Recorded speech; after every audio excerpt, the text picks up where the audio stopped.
Assalamualaikum warahmatullahi wabarakatuh. Hello everyone. In this video, I would like to show you, and I would like to describe presents about the materials.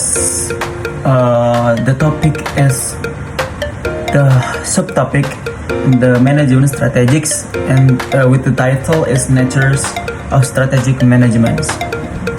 Before I present my materials, I would like to introduce myself.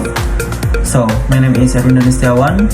I am class MNG 23D and with NPM 2341120 So, what is the strategic management? Strategic management can be defined as the art and science of formulating, implementing, and evaluating cross-functional decisions that enable an organization to achieve its objectives. The term strategic management is used synonymously with strategic planning. The latter is more commonly used in the business world, while the former is often applied in academic context. The purpose of strategic management is to identify and create new and different opportunities for the future. In contrast, long-range planning seeks to optimize tomorrow's trends based today's conditions. Now we move the steps of management strategies.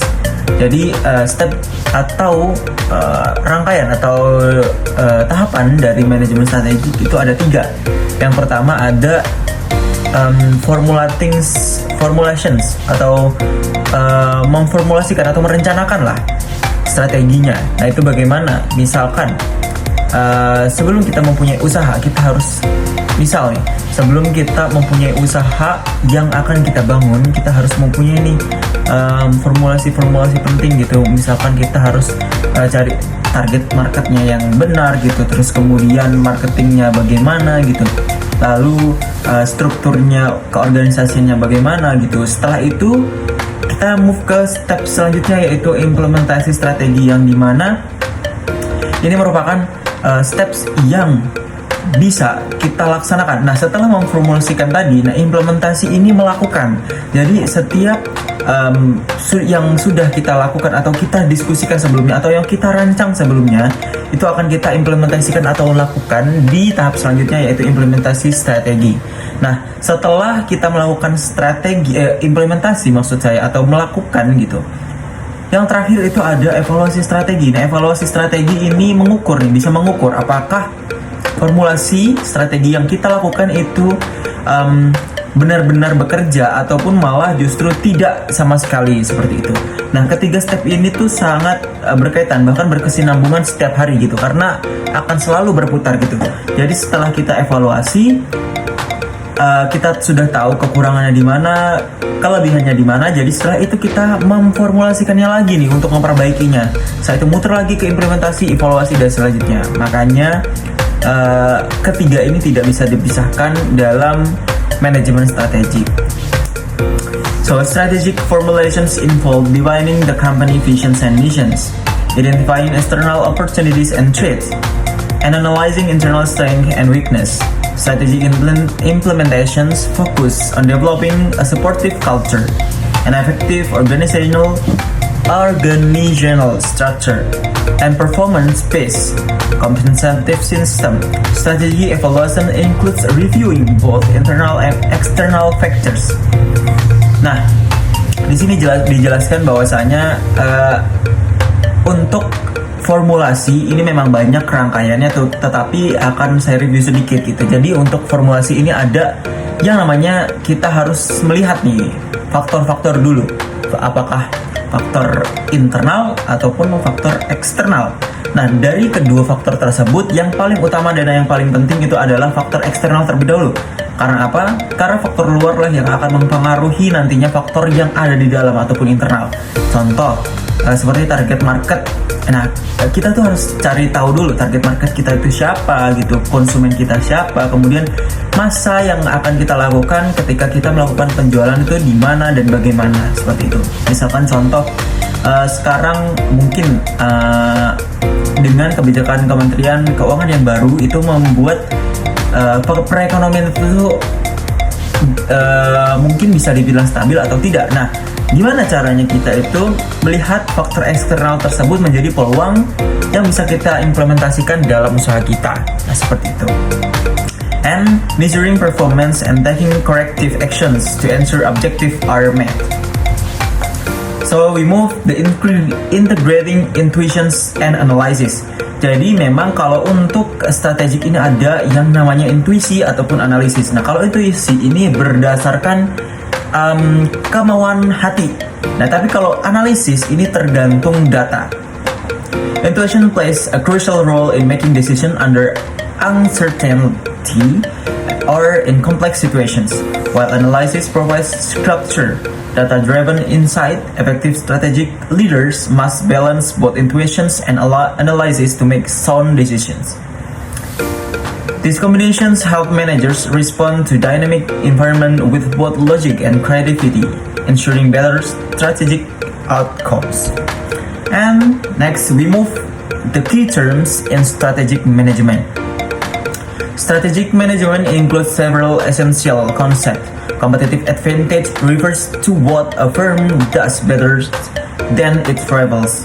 Strategists are those responsible for organizational success, such as CEO and directors. Vision and mission statement define organizational directions and purpose. Other terms include external opportunities and threats, and internal strengths and weakness, long-term and annual objective, strategies, and policies that guide decision-making and actions. So, strategic management provides both financial and non-financial benefits. Financially, it helps organizations improve profitability, productivity, and long-term performance. Non-financial, it enhances awareness of external threats, strengthens understanding of competitors, increases employee motivations, and reduces resistance to change. Overall, it allows firms to be proactive rather than reactive, shaping their own future rather than simply responding to it.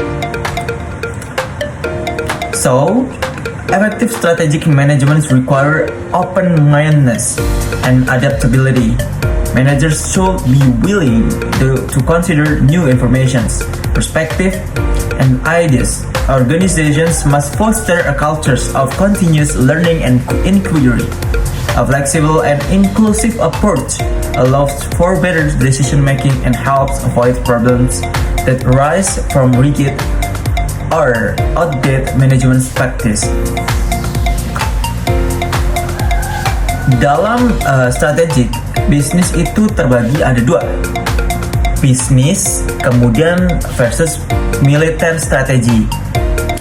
Nah, strategic management has its roots in military principles, using terms such as objectives, missions, strength, and weakness. Both business and military strategies aim to gain a competitive advantage. However, while business strategies focus on competitions, military strategies are centered on conflict. The disciplines of strategic management borrows military precision, but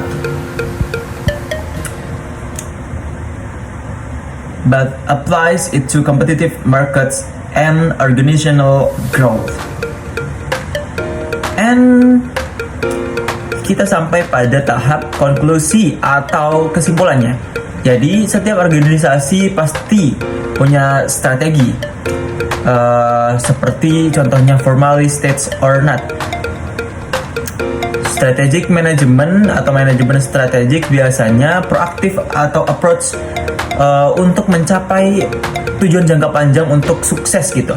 Jadi perusahaan yang punya plan itu akan lebih mudah untuk mengatasi dan juga mendapatkan tujuannya dalam waktu yang efektif begitu.